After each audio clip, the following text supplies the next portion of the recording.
Hello student, I am Ankita Sahu, your teacher. तो आपका 6 राजवंश मैंने स्टार्ट किया था। तो 6 राजवंश में मैंने आप लोगों को बहुत सारी चीज़ें बता दी थी। तो आपका लास्ट वीडियो में रेशमी पट चित्रण और जो रेशमी पट चित्रण के अनुकृतियाँ बनाई गई हैं वो पढ़ाया था। तो अब हम इस वीडियो में पात्र कला देखते हैं कि उनके पात्र की कलाएँ कैसी थी, पात्रों पर क्या क्या कलाकृति बनी थी। तो इसके पहले मैं थोड़ा सा लास्ट वीडियो आप लोग को बताती हूँ, देन हम देखते हैं कि इसमें क्या है। तो आपको तुंग हुआंग की गुफाएं पढ़ाई थी, जो कि फ्रेस्को पद्धति में बताया गया है कि बनी हुई है, पर इसका युवान काल में कोई भी प्रयोग नहीं मिलता है और रंगों को इन्होंने परिष्कृत करके नहीं लगाया था। भारी सीमा रेखाएं द्वारा कठोर जड़ स्थितियाँ दिखाई हुई थी। इनकी मुद्राएं अजीब अजीब सी बनाई गई थी और नुकीले सिकोड़ने दिखाई गई थी। और जो यहाँ पे तुंग हुआंग के अलावा गुफाएं मिली हुई हैं वो हैं लोयांग और लुईमेन। इन गुफाओं की रचना हुई है और चित्र हुई तथा गुफा चित्रकला की यह शैली पिंग यांग तुंग में परिपक्व हुई और दीवारों पर रिलीफ चित्रण बनाए जाते थे, जिसमें देवी देवता, जातक कथाएं, पवित्र आकृतियों का अंकन होता था। अब इसकी जो प्रौढ़ शैली का अस्तित्व सिद्ध हुआ, उसका उद्भव संभवतः दक्षिण चीन में नानकिंग में हुआ था और वहीं से उत्तरी चीन होते हुए जापान पहुंच गया था। तो आपका ये जो है तुंग हुआंग की गुफाएं खत्म हो गया था, फिर रेशमी पट चित्र स्टार्ट किया था। और इसमें जो है रेशमी पट चित्रों पर क्या करते थे, ये लोग चित्र बना के और एक अंश पर लिख देते थे। और ये क्या कैसे करते थे कि एक वर्ग या जो है आयत बना के इन पर आधारित चित्रित करते थे, फिर इनके बीच में ही काव्यांश लिखे जाते थे। तो ये चीज़ें इस युग में बदल गई थी 6 राजवंश में। और यहाँ पे घटनाओं का निरंतर वर्णनात्मक पद्धति से अंकन किया गया है और अनुमान है कि बौद्ध चित्रपटों के साथ साथ यह विधि भारत से ही चीन पहुंची थी, किंतु यह प्रवृत्ति इस युग के सभी कलाकारों में विद्यमान नहीं थी या उनमें नहीं मिलती है। उसके बाद सम्राट ल्यान युआनती ने 555 में गद्दी छोड़ते समय 2000 से भी अधिक पुस्तकें और चित्रों को जला दिया था, जो उसके निजी संग्रहालय में उपस्थित थी। और उल्लेखों से ज्ञात होता है कि जो संग्रहालय में इसके उपस्थित थी चित्र और ये जो ग्रंथ थे, तो उसमें इनके विषय थे कन्फ्यूशसवाद, बौद्ध मत, काव्य की कथानक, प्रसिद्ध उद्यान, पर्वतों के दृश्य, ग्रामीण जनजीवन, ऐतिहासिक और मिथकीय विषय से लेकर इन्होंने चित्रण किया हुआ था। और ये जो है यहाँ पे चौखटे लंबे कुंडली वाले रेशमी पटचित्र अंकित किए गए हैं, जो दीवारों पर लटकाए जाते थे। उनको भारतीय भाषा में पिछवैया कहते हैं और वैसे उनको बैनर कहा जाता है, जो बौद्ध धर्म के साथ साथ भारत से चीन पहुंची थी। तो पटचित्र की अनुकृति की गई थी जो उत्तरी कोरिया में सुरक्षित है। उसमें जो है पत्थर पर ताबूत पर उत्तरी चीन शैली के उदाहरण सुरक्षित हैं, जिनमें जो है वातावरण बनाया गया है, सुंदर प्राकृतिक दृश्य बनाया गया है और आकर्षक बहुत देखने में वो लगते हैं। यहाँ पे 6 प्रकार के वृक्ष बनाए गए थे और इसमें वायु की गति दिखाई गई थी। दूर के पर्वतों के ऊपर आकाश में मेघों की पंक्तियाँ दिखाई गई थी। तो इस युग की तकनीकी की कमी कही जाती है। चित्रण में तकनीकी सुलिपि शैली बहुत कम मिलती है। इसके जो विषय हैं वो कन्फ्यूशसवादी हैं, किंतु इनकी जो दृश्य भावना वो कैसी है, ताओवादी है। अब हम पात्र कला के बारे में देखते हैं कि पात्र कला इनकी कैसी थी। 6 राजवंशों के समय की पात्र कला के नमूने उत्तरी चीन में मिलते हैं।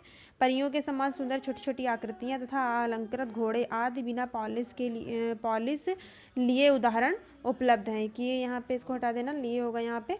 तो जो 6 राजवंश के समय पात्र कला उपलब्ध हुई है वो कहाँ पे है, उत्तरी चीन में मिली हुई है। और यहाँ पे छोटी छोटी जो आकृतियाँ बनती थी वो बहुत सुंदर थी, परियों के समान मानी जाती है। और जो घोड़े मिले हैं उन पे डिज़ाइनिंग की हुई है, अलंकृत हैं वो। और यहाँ पे बिना पॉलिश के उदाहरण उपलब्ध हैं। पकाए हुए पात्रों पर चमकदार काली पॉलिश है। कुछ पात्रों पर अलग अलंकरण का भी प्रभाव है। तो यहाँ पे पकाए हुए पात्रों पर कैसे चमकदार काली पॉलिश करते थे पात्रों को पका के, और कुछ पात्रों पर अलग अलंकरण का भी प्रभाव है। इस युग के सबसे बड़ी उपलब्धि कलाओं की स्वतंत्रता है। कलाकारों का सम्मान बढ़ा, व्यक्तिगत बड़े बड़े संग्रहों का शौक आरंभ हुआ, लोगों ने कला की चर्चा का वातावरण बना। संरक्षक पहली बार अपने संग्रहों का मूल्य समझे। कलाओं की सौंदर्यात्मक आलोचना सर्वप्रथम इस युग में आरंभ हुई। अब देखो 6 राजवंश में बता रहे हैं कि कलाएं इस टाइम पे स्वतंत्र हो गई थी और सबसे बड़ी उपलब्धि कलाओं की मानी जाती है। और जो कलाकार थे उनका भी बहुत सम्मान बढ़ गया, उनके खुद के व्यक्तिगत मतलब उनके निजी बड़े बड़े संग्रह हो गए, म्यूजियम हो गए, उनके शौक आरंभ हो गए और कलाओं की जो चर्चा का पूरा वातावरण एक पूरा माहौल बन गया।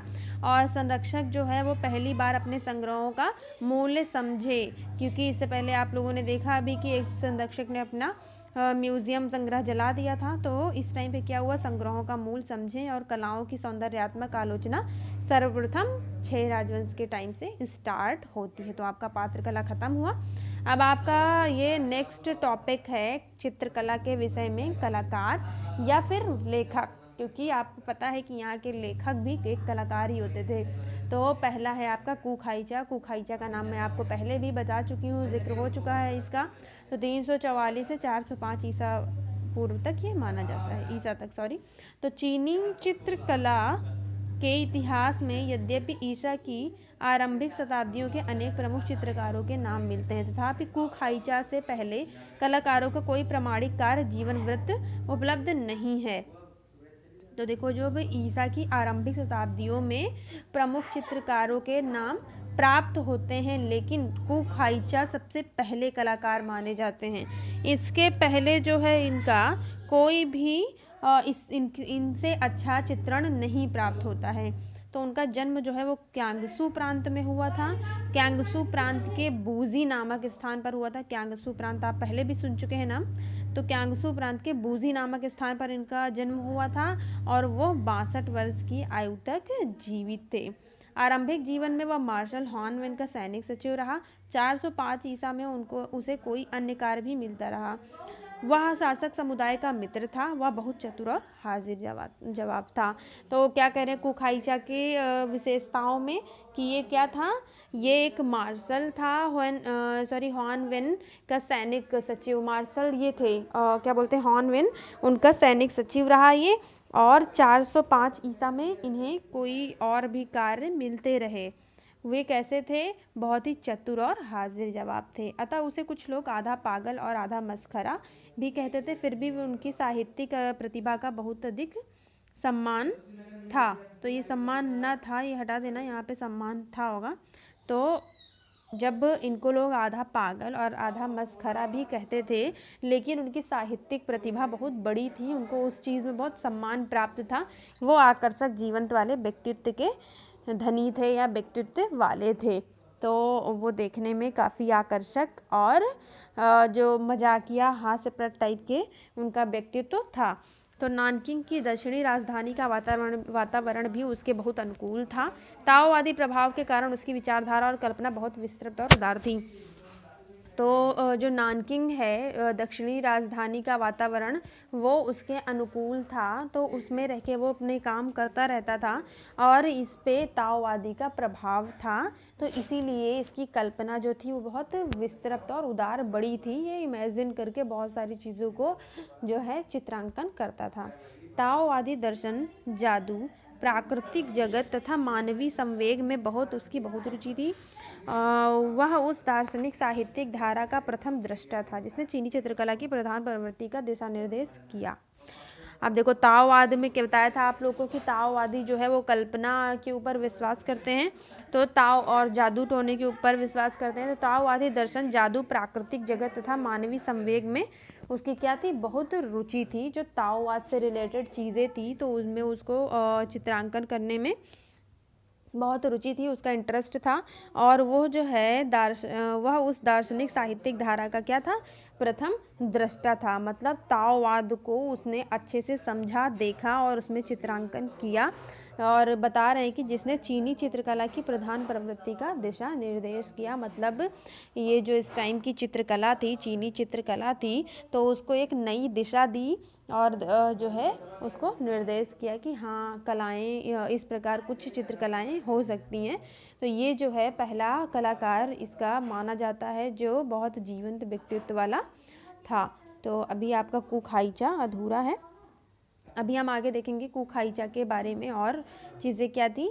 तो अगर आपको कुखाईचा या पात्र कला या 6 राजवंश जो आपका ख़त्म हो चुका है, अब आपका कलाकार स्टार्ट हो चुके हैं। तो अगर इससे रिलेटेड आपको कोई भी चीज़ें नहीं समझ में आ रही हों तो मुझसे आप ज़ूम मीटिंग पे पूछ सकते हैं या मैसेज करके। Thank you.